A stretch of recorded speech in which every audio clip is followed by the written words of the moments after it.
Hello नमस्कार साथियों, the dream point के इस डिजिटल यूट्यूब चैनल पर आप सभी का हार्दिक स्वागत व अभिनंदन है।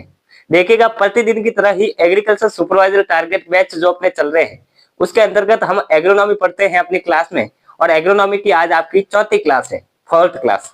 हमने मौसम एवं जलवायु तथा जो एग्रीकल्चर का सामान्य परिचय है वो कंप्लीट कर लिया है। ऐसे साथी जो चैनल पर नए हैं उनसे विशेष निवेदन है कि एक बार चैनल को सब्सक्राइब जरूर करें। यूट्यूब का पहला ऐसा चैनल है जो एग्रीकल्चर के सभी कंपटीशन एग्जाम की तैयारी फ्री ऑफ कॉस्ट यूट्यूब पर करवा रहा है। ठीक है, आप देखिएगा, भले आप चेक कर सकते हैं। आप चाहे जेट, सीयूईटी, एग्रीकल्चर सुपरवाइजर किसी भी कंपटीशन एग्जाम को देखेगा तो बड़े से बड़े इंस्टीट्यूट में भी 5,000, 6,000 और नॉर्मल स्टूडेंट अगर कोई कोर्स परचेज करना चाहता है तो वो जब भी इंस्टीट्यूट विजिट करता है तो ऑनलाइन में 3,000, 4,000, 5,000 तक। लेकिन ये शायद पहला ऐसा चैनल है जो पूरा का पूरा कोर्स फ्री ऑफ कॉस्ट करवा रहा है। तो आपसे निवेदन है कि इस कोर्स का ज्यादा से ज्यादा फायदा उठाए, चैनल को सब्सक्राइब करें। अब देखिएगा साथियों, हम पढ़ रहे थे एग्रोनॉमी। इस एग्रोनॉमी के अंतर्गत हमने बेसिक परिचय और मौसम एवं जलवायु कंप्लीट किया। अब हम क्लास की शुरुआत करते हैं, लेकिन आपको पता है मेरा अंदाज है क्लास की शुरुआत प्रतिदिन की तरह मोटिवेशनल शायराना अंदाज में करते हैं।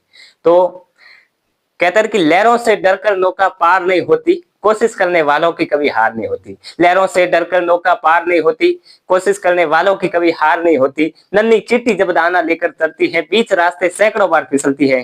गिरकर चढ़ना, चढ़कर गिरना न अखरता है, मन का विश्वास, रगों में साहस बढ़ता है। आखिरकार उसकी मेहनत बेकार नहीं होती।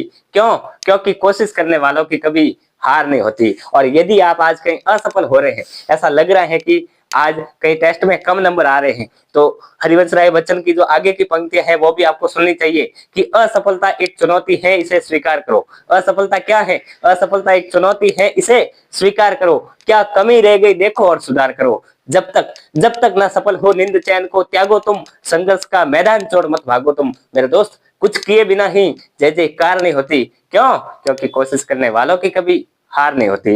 बिल्कुल, सभी का स्वागत है। मैं एसएस सर आपके सामने एग्रोनॉमी की चौथी क्लास लेके आया हूं और आज हम इस क्लास में प्रारंभ कर रहे हैं भू परिष्करण। भू परिष्करण, ठीक है। भू परिष्करण देखिएगा, सबसे पहला सवाल कि सर यदि हम कोई चीज पढ़ रहे हैं तो वो है क्या, यानी कि सबसे पहली चीज पूछी जाती है परिभाषा। क्या पूछी जाती है? परिभाषा। What is the definition of, है ना, परिभाषा पूछी जाती है आपसे। तो भू परिष्करण क्या होते हैं? ठीक है, तो भू परिष्करण भूमि में की जाने वाली ऐसी क्रियाएं जिससे मृदा में भौतिक, जैविक व यांत्रिक रूप से सुधार हो। ठीक है, तो वो तो क्या होती है? भू परिष्करण होती है। अब ये भू परिष्करण दो प्रकार की होती है। कितने प्रकार की होती है सर? दो प्रकार की होती है। एक तो होता है प्राथमिक भू परिष्करण, एक तो कौन सा होता है? प्राथमिक भू परिष्करण। एक होता है द्वितीयक भू परिष्करण। इस प्रकार से आपके सामने भू परिष्करण के कितने प्रकार आते हैं सर? दो प्रकार आते हैं। प्राथमिक भू परिष्करण और द्वितीयक भू परिष्करण। ऐसा भू परिष्करण जो भूमि को खोलने और ढीला करने के लिए किया जाता है, यानी कि जो भूमि है, मृदा है, इस भूमि को खोलने प्लस यानी कि वह ढीला करने के लिए जो भू परिष्करण किया जाता है उसको क्या कहते हैं? प्राथमिक भू परिष्करण कहते हैं। ऐसा भू परिष्करण जो भूमि को खोलने और ढीला करने के लिए किया जाता है उसको क्या कहते हैं? प्राथमिक भू परिष्करण कहते हैं। अब द्वितीयक भू परिष्करण जो भूमि की भौतिक क्षमता को मजबूत करने के लिए किया जाता है उसको द्वितीयक भू परिष्करण कहते हैं। ठीक है, ये तो होगी डेफिनेशन। अब अगला पॉइंट आपको क्या ध्यान रखना है कि प्राथमिक भू परिष्करण के उदाहरण, द्वितीयक भू परिष्करण के उदाहरण। तो आप देखिएगा, यदि आपको पूछे कि बताओ भैया, हाँ, यहाँ से पहला सवाल है, एक तो ये परिभाषा वाला बन गया, एक ये भी तो बन रहा है ना कि ऐसा भू परिष्करण जो भूमि को खोलने और ढीला करने के लिए किया जाता है उसको क्या कहते हैं सर? प्राथमिक भू परिष्करण कहते हैं, है ना। अब देखिएगा, इसके यंत्र यदि आपसे पूछ ले, क्या पूछे भैया? यंत्र पूछ ले, तो यंत्र में आप कहोगे दो प्रकार के यंत्र होते हैं प्राथमिक भू परिष्करण में। कितने प्रकार के होते हैं सर? दो प्रकार के। एक तो बैल द्वारा चलने वाले, बैल चलित कहते हैं ऐसे यंत्र जो बैल द्वारा चलते हैं। बैल यानी कि जो गाय का नर पशु होता है उसको बैल कहते हैं, ठीक है। और एक ट्रैक्टर द्वारा चलने वाले तो उनको कहते हैं ट्रैक्टर चलित।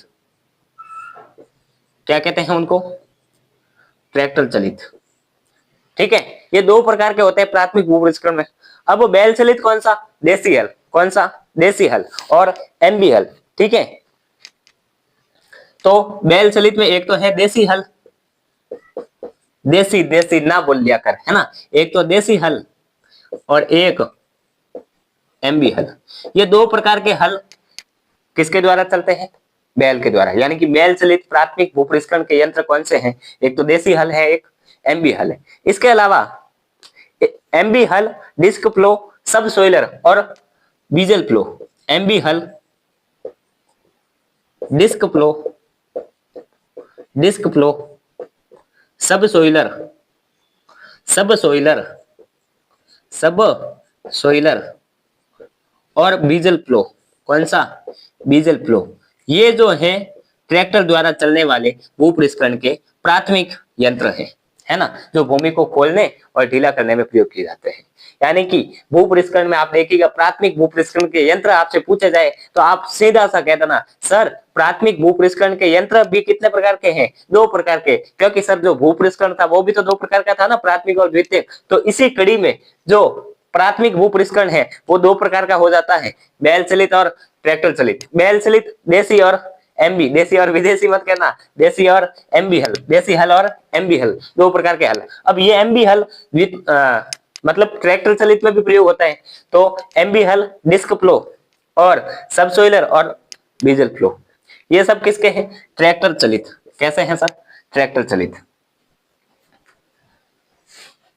ठीक है, एम डी एस पी। आप ऐसे भी तो कह सकते हो M D S P, P मतलब फ्लो या बी कह दो, एम डी एस बी, है ना, M D S B, M D S B. M B हल डीजल फ्लो, सब सोइलर और डीजल फ्लो, है ना भाई। एम बी हल डिस्क फ्लो, सब सोइलर और डीजल फ्लो। ठीक है, ये किसके हैं? ये है सर द्वितीयक भूपरिष्करण यंत्र में ट्रैक्टर चलित उदाहरण। ठीक है, इस बात का आपको थोड़ा सा क्या रखना है? ध्यान रखना है। अब देखिएगा,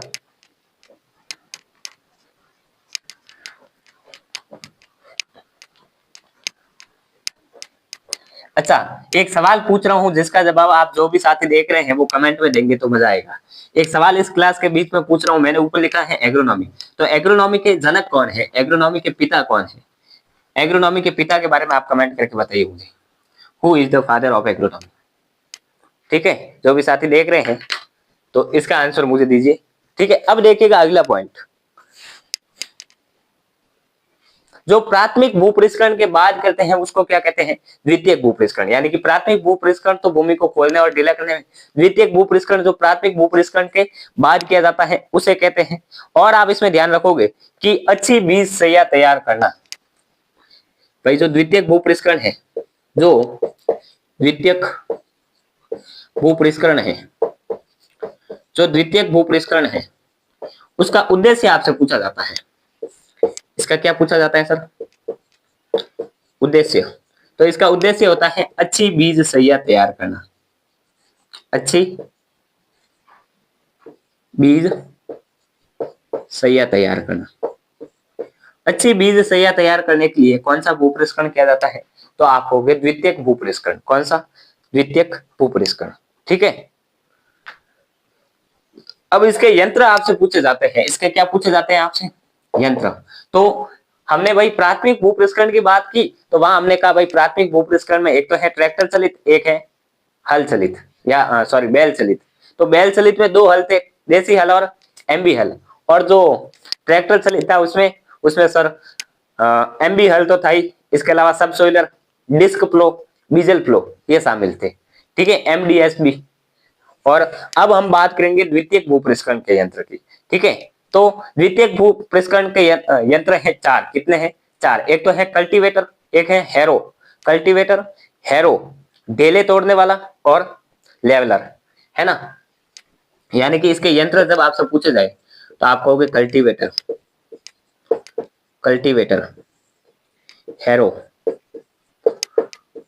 ढेले तोड़ने वाला, इसको ढेले तोड़ने वाले कहते हैं हिंदी में ना, ढेले तोड़ने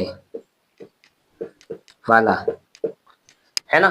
इसके अलावा एक आप पढ़ते हो लेवलर, कौन सा पढ़ते हो, लेवलर। और एक बात ध्यान रखना, कल्टीवेटर को किस नाम से जाना जाता है, कल्टीवेटर का उपनाम या अन्य नाम क्या होता है, तो वो होता है टिलर। कल्टीवेटर को क्या कहा जाता है, टिलर के नाम से भी जाना जाता है। इस बात का भी थोड़ा सा आप क्या रखोगे, ध्यान। अब ये यंत्र, ठीक है, ढेले तोड़ने वाला, लेवलर, हेरो और कल्टीवेटर। कल्टीवेटर को क्या क्या कहा जाता है सर, टिलर कहा जाता है, ठीक है। अब देखिएगा आप,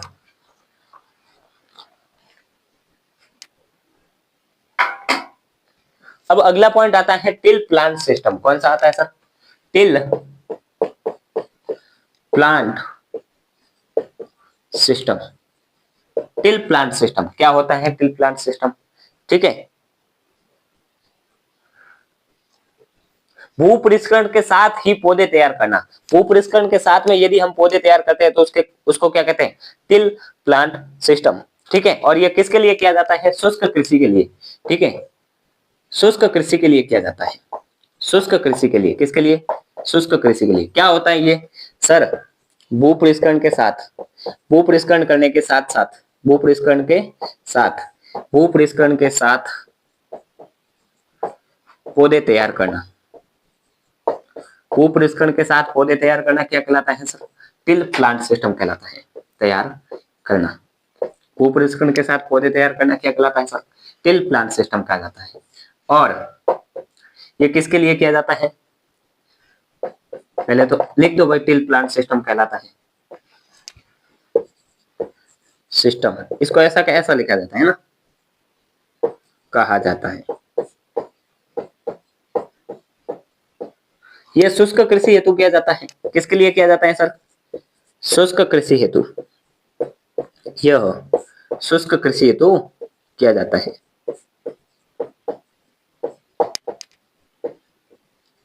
किया जाता है। क्यों किया जाता है सर, शुष्क कृषि के लिए किया जाता है, ठीक है। अब एक ये तो हो गया भाई टिल प्लांट सिस्टम, जो शुष्क कृषि के लिए करते हैं। और ये होता क्या है कि भू परिष्करण के साथ में ही हम पौधे तैयार करेंगे तो उसको क्या कहेंगे, टीपीएस, यानी कि till plant system, till plant system, ठीक है।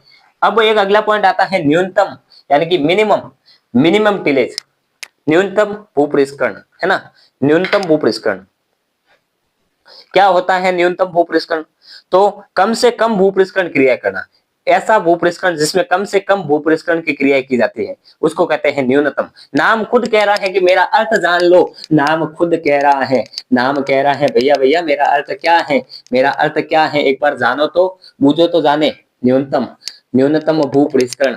नाम खुद कह रहा है कि मेरा अर्थ जान लो रे, नाम से काम नहीं होता, काम से नाम होता है, काम करो ऐसा कि नाम बन जाए, नाम करो ऐसा कि नाम लेते ही काम बन जाए। लेकिन यहाँ दूसरा नाम है, ये देखो यहाँ एक शब्द पकड़ो ना सर, न्यूनतम, क्या शब्द पकड़ो सर, न्यूनतम।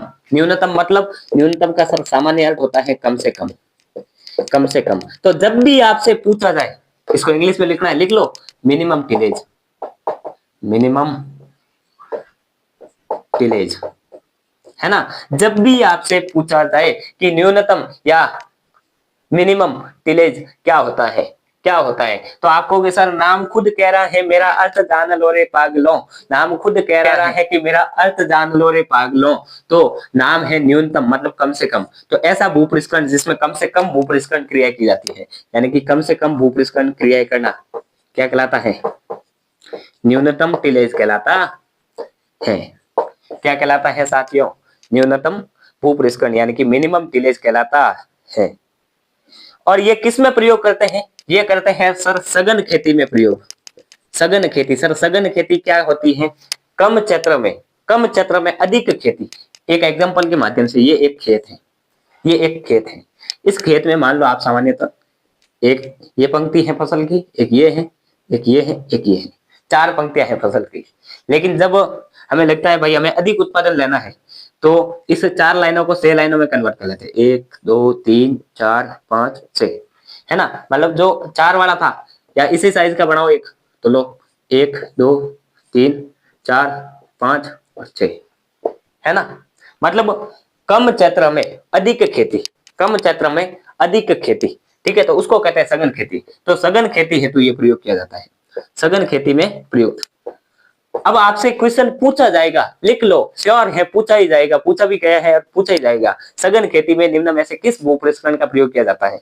प्राथमिक भूपरिष्करण। कंफ्यूज हो जाओगे सर, प्राथमिक द्वितीयक पढ़े तो थे, लेकिन यहाँ आंसर क्या रहेगा? न्यूनतम भूपरिष्करण, है ना, न्यूनतम भूपरिष्करण। तो न्यूनतम भूपरिष्करण का प्रयोग सघन खेती में किया जाता है, प्रयुक्त। इस बात का आप थोड़ा सा क्या रखोगे, ध्यान रखोगे। अब आप देखिएगा अगला पॉइंट। अब ये तो हो गई मिनिमम टिलेज यानी कि न्यूनतम भूपरिष्करण की बात। इसके पश्चात हमें क्या पूछा जाता है? कुछ यंत्र तथा उनके काम, कुछ यंत्र तथा उनके काम। तो इसी कड़ी में पहला आता है हमारे पास स्प्रिंग हेरो। कौन सा हेरो आता है? हीरो नहीं है, ध्यान रखना, हेरो है ना, हेरा फेरी भी नहीं है, हेरो है। स्प्रिंग हेरो, एक हेरो आता है, ठीक है, हेरो मतलब फर्रो भी कह सकते हो आप इसको। स्प्रिंग हेरो का कार्य आपसे पूछा जाता है, तो आप कहोगे कि स्प्रिंग हेरो जो है भूमि को पलटने में, भूमि को पलटने में तथा खरपतवारों को नष्ट करने में प्रयोग किया जाता है। ये एक ऐसा यंत्र है जो भूमि को यानी कि मृदा को पलटने तथा खरपतवारों को नष्ट करने में प्रयोग किया जाता है। तो अगर आपसे पूछ लिया जाए कि भैया बताओ भूमि को पलटने तथा खरपतवारों को नष्ट करने के लिए किसका प्रयोग किया जाता है, तो आप कहोगे स्प्रिंग हेरो। कौन सा? स्प्रिंग हेरो, ठीक है। तो स्प्रिंग हेरो का कार्य आपको पता चल गया यहाँ से कि सर स्प्रिंग हेरो तो क्या करता है? भूमि को पलटता है, उलट पुलट कर देता है और खरपतवारों को भी क्या कर देता है? नष्ट कर देता है। अब के सर खरपतवार आपको पता ही है, फसल के साथ उगने वाले कुछ अनावश्यक पादप, फसल के साथ उगने वाले कुछ अनावश्यक पादप क्या कहलाते हैं? खरपतवार कहलाते हैं। इसके पश्चात एक यंत्र आपसे पूछा जाता है स्पाइक टूथ हैरो। कौन सा हैरो है ये है spike tooth harrow, spike tooth harrow. देखिएगा साथियों, स्पाइक टूथ हैरो, इसके सेंस में आपको पूछे कि बताओ भैया स्पाइक टूथ हैरो का क्या कार्य होता है, तो आप कहोगे कि बुवाई बीज बोने की प्रक्रिया, बुवाई तथा बीज बोने के बाद या बुवाई, भाई पहले तो कहां प्रयोग होता है कि बुवाई तथा बीज बोने के बाद। अब आपको पूछे कि किस में प्रयोग होता है, तो आप कहोगे बुवाई और जो बीज होते हैं इन बीजों को ढकने में, या तो बुवाई से पहले कह दो, या फिर जो नॉर्मली सामान्यतः बीज बड़े बुवाई कर रहे हैं नहीं कर रहे हैं, लेकिन बीजों को ढकने में किसका प्रयोग किया जाता है, तो आप कहोगे कि स्पाइक टूथ हैरो का प्रयोग किया जाता है। तो स्पाइक टूथ हैरो के सेंस में आप कहोगे कि बुवाई तथा बुवाई के बाद बीजों को ढकने के काम आता है, तो आप कहोगे कि स्पाइक टूथ हैरो। देखिएगा कि बुवाई तथा बुवाई के बाद बीजों को ढकने में प्रयोग किया जाता है, बीजों को ढकने में। सीड कवर कह सकते हो आप इसको, क्या कह सकते हो साथियों? Seed cover. क्यों कह रहे हो सीड कवर? क्योंकि कवर मतलब ढकना। अरे कवर मतलब ढकना होता है क्या? हाँ, कवर मतलब ढकना होता है। तो इसका तो कार्य ही ये है, इसका तो काम ही ये है, और जब काम ये है तो काम भी, है ना, इसका तो नाम ही ये है और नाम ये है तो काम भी नाम जैसा ही करेगा। और ध्यान रखिएगा, नाम से काम नहीं होता, काम से नाम होता है। काम करना है ऐसा कि नाम बन जाए और नाम करना है ऐसा कि काम बन जाए, ठीक है। तो बुवाई और बुवाई के बाद बीजों को ढकने में प्रयोग किया जाता है स्पाइक टूथ हैरो को। इस कारण इसको सीड कवर भी कहते हैं। क्या कहते हैं? सीड कवर, ठीक है। अब देखिएगा अगला, आप ध्यान रखोगे रोटावेटर। अब ये रोटावेटर तो आपने खूब सुना होगा, भर भर के सुना होगा, है ना। तो रोटावेटर, अगला आप लिखेंगे रोटावेटर। कौन सा? रोटावेटर। रोटावेटर को रोटरी प्लो भी कहते हैं। क्या कहते हैं साथियों? रोटरी प्लो। तो आप लिखिएगा रोटावेटर, उपनाम रोटावेटर, है ना। अब यहाँ पे पहला पॉइंट आप लिखिए उपनाम, यानी कि अन्य नाम। क्या कहते हैं इसको? रोटरी प्लो कहते हैं। क्या कहते हैं इसको? रोटरी प्लो कहते हैं, ठीक है। क्या कहते हैं? रोटरी प्लो कहते हैं। इसके अलावा इसको रोटरी कल्टीवेटर भी कहते हैं, रोटरी कल्टीवेटर, है ना। रोट मतलब सर्कल कह सकते हो, है ना। रोटरी कल्टीवेटर या कल्टीवेयर भी आ जाता है कई बार ऑप्शन में, है ना। तो ये दोनों इसके क्या है? उपनाम है, ठीक है। रोटरी प्लो और रोटरी कल्टीवेटर।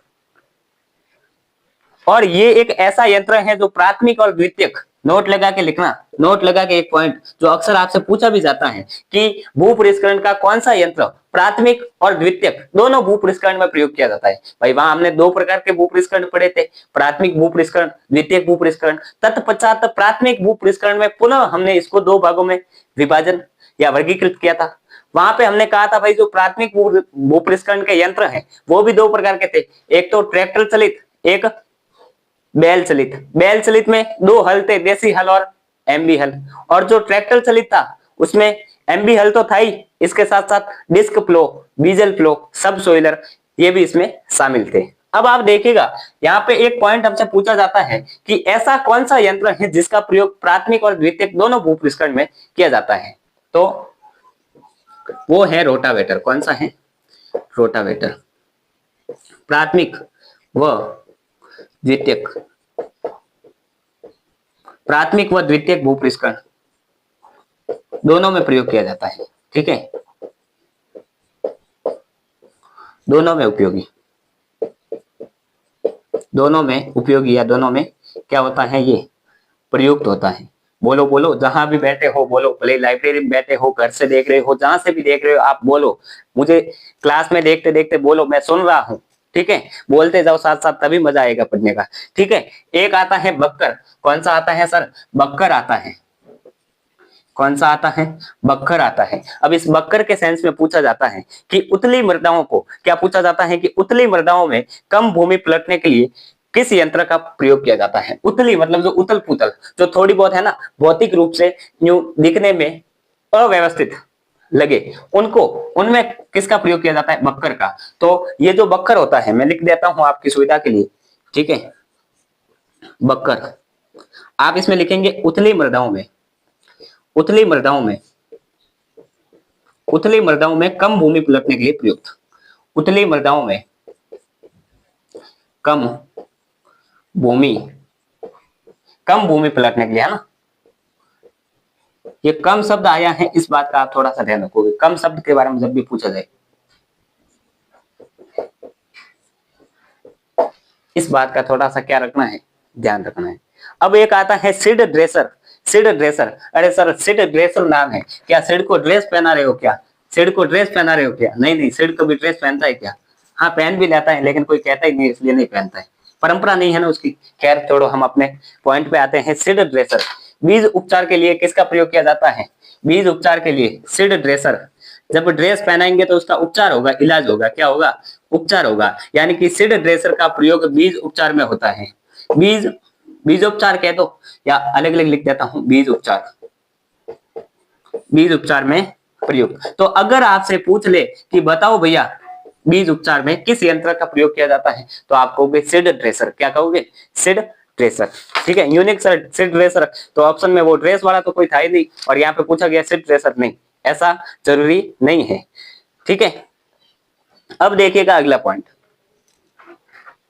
ठीक है, अगला पॉइंट है फ्लेम गन का। कौन सी गन का है? फ्लेम गन का। यहाँ पे किसी को गोली नहीं मारनी है, लेकिन इस यंत्र का नाम गन ही है, फ्लेम गन। तो लेकिन गन यानी कि गोली, गोली मार के क्या किसी को नष्ट करते हैं, हत्या करते हैं? हाँ, तो ये भी नष्ट करेगा, ये किसी का मर्डर नहीं करेगा, बेचारा मेरी तरह सीधा है, चलो कोई आपकी तरह सीधा है, बस फ्लेम गन है, सीधा साधा आदमी, लेकिन नष्ट तो करेगा क्योंकि इसके नाम में गन आ रहा है। देखिएगा फ्लेम गन, तो ये खरपतवारों को नष्ट करेगा। खरपतवार भी तो अपने दुश्मन टाइप ही होते हैं, फसल में उग तो जाते हैं फसल के साथ साथ, लेकिन अनावश्यक होते हैं, बिना काम के होते हैं, जो फसल के पोषक तत्वों को खाते हैं, है ना।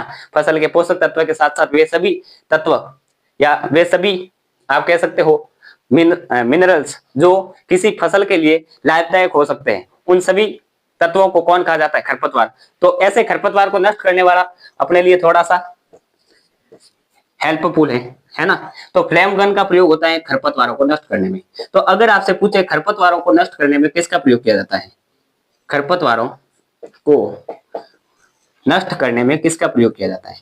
नष्ट करने हेतु। तो आप कहोगे खरपतवारों को नष्ट करने हेतु फ्लेम गन का प्रयोग किया जाता है। कौन सी गन का प्रयोग किया जाता है? फ्लेम गन का प्रयोग किया जाता है। अब एक आता है विनोवर। कौन सा आता है? विनओवर। जो थ्रेसिंग की गई फसल होती है। सर थ्रेसिंग क्या होती है? थ्रेसिंग क्या होती है? अरे भाई, बीज के दानों को भूसे से अलग करने की प्रक्रिया क्या कहलाती है? थ्रेसिंग कहलाती है। बोलो ना, थ्रेसिंग कहलाती है। तो इस थ्रेसिंग की प्रक्रिया के पश्चात, थ्रेसिंग के पश्चात फसल के दानों को साफ करने के लिए किसका प्रयोग किया जाता है? तो विन ओवर का प्रयोग किया जाता है। आप एक शब्द को पकड़िएगा यहां से, ठीक है, विन ओवर, विनोवर, इसको विनोवर लिखते हैं, लेकिन इसको आप दो भागों में काट के लिख दो, आपको याद हो जाएगा। विन, यहाँ पे देखिएगा दो शब्द बन रहे हैं, विन ओवर। विन मतलब जीतना, विन मतलब जीतना होता है सामान्य अर्थ, ओवर मतलब बाद में, जीतने के बाद, यानी कि फसल पूरी उपज लेने के बाद ही है ना। तो कहीं ना कहीं एक बार हम यदि किसी फसल की उपज ले लेते हैं तो थ्रेसिंग के बाद यदि उसके दानों को साफ करना है तो उसके दानों को साफ करने के लिए, यानी कि थ्रेसिंग की गई फसल के दानों को साफ करने के लिए किसका प्रयोग किया जाता है? विनोवर का प्रयोग किया जाता है। तो आप यहां लिखिएगा, थ्रेसिंग के पश्चात, थ्रेसिंग के पश्चात, थ्रेसिंग के पश्चात बीज के दानों को साफ करने में प्रयुक्त, बीज के दानों को साफ करने में प्रयुक्त, बीज के दानों को साफ करने में प्रयुक्त। ठीक है, इस बात का आप थोड़ा सा क्या रखेंगे? ध्यान रखेंगे। अब एक आता है मोवर, कौन सा आता है? मोवर। विनोवर हो गया, एक आता है मोवर, कौन सा आता है? मोवर। तो मोवर के सेंस में आप क्या ध्यान रखोगे? मोवर के सेंस में आप ध्यान रखोगे कि घास की कटाई करता है। मोवर किसकी कटाई करता है? घास की। मोवर, अगर आपसे पूछे घास की कटाई करने वाला यंत्र कौन सा है, तो वो है मोवर। तो घास की कटाई में प्रयुक्त कौन सा होता है? मोवर होता है। और विन ओवर आ जाए तो, विन ओवर आ जाए तो थ्रेसिंग के पश्चात, थ्रेसिंग के पश्चात बीज के दानों की सफाई करने के लिए किसका प्रयोग होता है? विनोवर का होता है। फ्लेम गन, गन नाम आया तो सर नष्ट कर रहा है, और किसको नष्ट कर रहा है? खरपतवारों को नष्ट कर रहा है। खरपतवारों को नष्ट करने में किसका प्रयोग किया जाता है? फ्लेम गन का प्रयोग किया जाता है। ठीक है, अब मोवर, मोवर है ना, घास की कटाई में प्रयुक्त, घास की कटाई में किसका प्रयोग किया जाता है? मोवर का प्रयोग किया जाता है। ठीक है, सीड ड्रिल, देखिएगा एक नाम आया था सीड ड्रेसर। क्या नाम आया था? Seed dresser. तो ये तो सीड ड्रेसर तो किसमें प्रयोग हो रहा था सर? बीज उपचार में। किसमें प्रयोग हो रहा था? बीज उपचार में। लेकिन यहाँ अब जो नाम आएगा वो है सर सीड ड्रिल। क्या नाम आएगा? Seed drill. तो सीड ड्रिल में और सीड ड्रेसर में थोड़ा सा क्या है? अंतर है। सीड ड्रिल बीजों की बुवाई में प्रयुक्त होता है। बीज की या बीजों की बुवाई में किसका प्रयोग किया जाता है? तो सीड ड्रिल का प्रयोग किया जाता है। किसका प्रयोग किया जाता है? सीड ड्रिल का। ठीक है, इसे कल्टीवेटर के नाम से भी जाना जाता है, ऐसा आप कह सकते हो। ठीक है, आमतौर पर किताबों में नहीं मिलता, लेकिन यहाँ पे आप लिख सकते हो इसे कल्टीवेटर के नाम से भी जाना जाता है। ठीक है, हाँ आप ये कह सकते हो सीड ड्रिल दो प्रकार के आजकल, तो जैसा कि हम नागौर साइड जाए, बांसवाड़ा साइड जाए, चित्तौड़ साइड जाए, या फिर जैसलमेर बाड़मेर साइड जाए, तो वहां पे कल्टीवेटर एक ही प्रकार का है। लेकिन आप जब अलग अलग, चाहे उत्तर भारत की बात करें, ठीक है, या दक्षिण भारत की बात करें, तो वहां पे आपको कई अलग अलग प्रकार के सीड ड्रिल देखने को मिलते हैं। सीड ड्रिल का सामान्य अर्थ होता है बीजों की बुआई में जो यंत्र प्रयोग किए जाते हैं उनको सीड ड्रिल कहते हैं।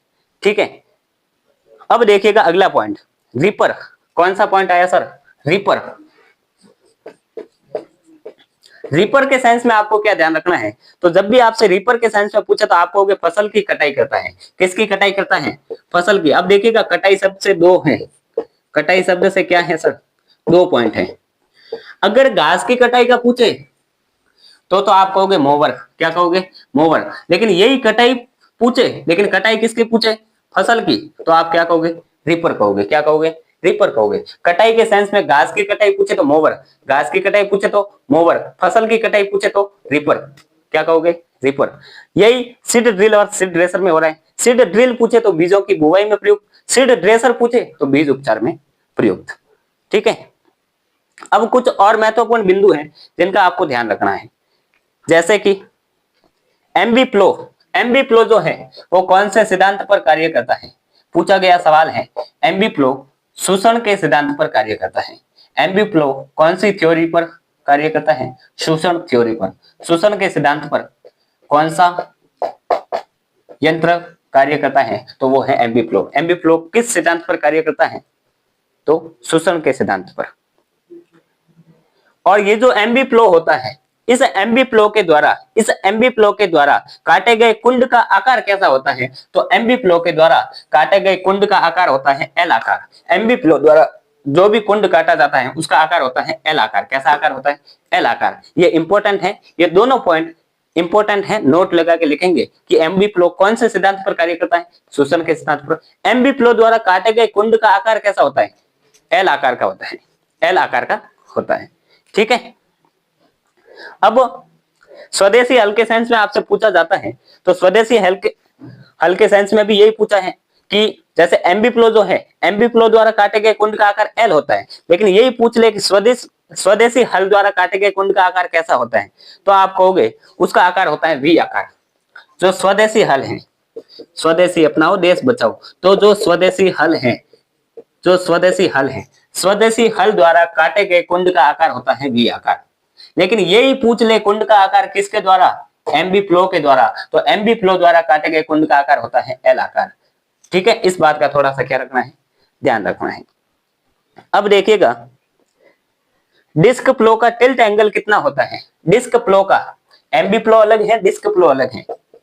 डिस्क फ्लो का टिल्ट एंगल, टिल्ट कोण है ना, यानी कि डिस्क फ्लो का टिल्ट एंगल पूछ ले तो वो होता है 15 से 20 डिग्री। टिल्ट एंगल है ना, टिल्ट एंगल। एमबी फ्लो का टिल्ट एंगल कितना होता है? 15 से 20 डिग्री सेल्सियस। ठीक है, टिल्ट एंगल तो होता है 15 से 20 डिग्री। भाई जब भूपृष्ठकरण की बात कर रहे हैं तो इसमें टिल्ट एंगल तो कितना है?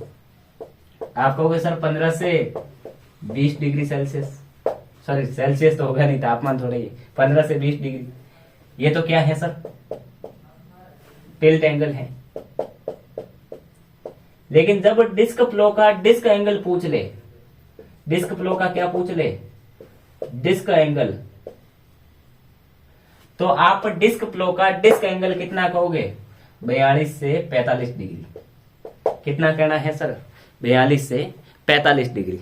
ठीक है, तो डिस्क फ्लो और टिल्ट फ्लो आप क्या रखोगे? ध्यान रखोगे। अब अगला पॉइंट आप क्या ध्यान रखोगे कि डिस्क फ्लो के टिल्ट एंगल को बढ़ाने पर डिस्क का जो प्रवेश है वो प्रभावित होता है। यानी कि जो डिस्क फ्लो है, इस डिस्क फ्लो के टिल्ट एंगल को यदि हम बढ़ाएंगे तो फिर डिस्क का जो प्रवेश है, डिस्क फ्लो का टिल्ट एंगल यदि हम बढ़ाएंगे तो उससे डिस्क फ्लो का डिस्क प्रभावित होगा। डिस्क फ्लो का टिल्ट एंगल बढ़ाने से क्या प्रभावित होता है? डिस्क फ्लो का डिस्क प्रभावित होता है। इसके अलावा आप ध्यान रखोगे कि डिस्क फ्लो का टिल्ट एंगल किसको प्रभावित करता है? अब इसमें देखो दो एंगल है ना भाई, एक तो टिल्ट एंगल है और एक कौन सा है? डिस्क। ठीक है, अब कटाई में जहां ये प्रयोग हो रहा था तो वहां देखो, अब डिस्क फ्लो का टिल्ट एंगल तो कटाई की गहराई को प्रभावित करता है। डिस्क फ्लो का टिल्ट एंगल तो कटाई की गहराई को प्रभावित करता है और डिस्क फ्लो का डिस्क एंगल कटाई की चौड़ाई को प्रभावित करता है। तो कटाई की चौड़ाई को प्रभावित करता है डिस्क फ्लो का डिस्क एंगल और कटाई की गहराई को प्रभावित करता है डिस्क फ्लो का टिल्ट एंगल।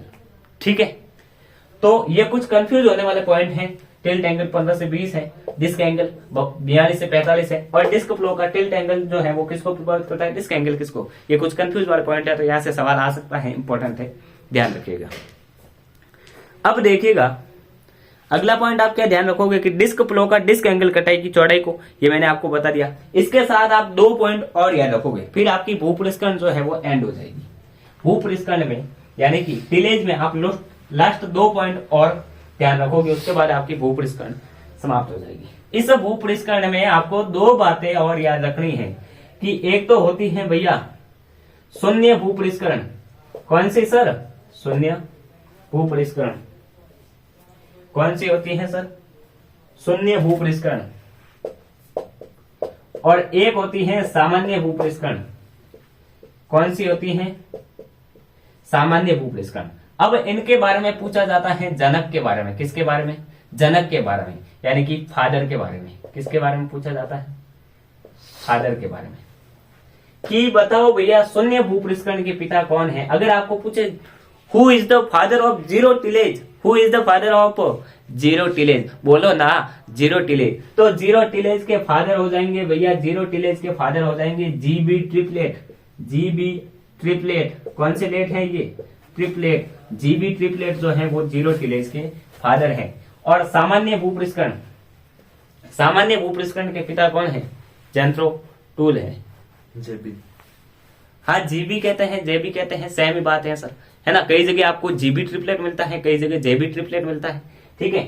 सामान्य भूपृष्ठकण के जो पिता है वो है जेंथ्रोटूल, और ये जेंथ्रोटूल खरपतवार के भी पितामह है, खरपतवार के भी जनक माने जाते हैं, ठीक है। ये दो बातें और याद रखनी है। तो इसी के साथ आपका भूपृष्ठकण होता है एंड। उम्मीद करता हूं आपको आज की क्लास शानदार लगी होगी, दमदार लगी होगी, मजेदार लगी होगी। और अगर क्लास अच्छी लगी हो तो एक प्यारा सा कमेंट करके बताइए सर क्लास अच्छी लग रही हो, ठीक है। और क्लास अच्छी नहीं लग रही हो, बुरी लग रही हो तो करना ही करना है कि सर आपकी क्लास अच्छी नहीं है, सर आप में वो मिस्टेक है, तो हम उस कमी को दूर करने का जरूर प्रयास करेंगे। इसी के साथ आज की इस क्लास को एंड करते हैं। जुड़े रहिएगा अपने सपनों को साकार करने के लिए द ड्रीम पॉइंट के साथ। धन्यवाद।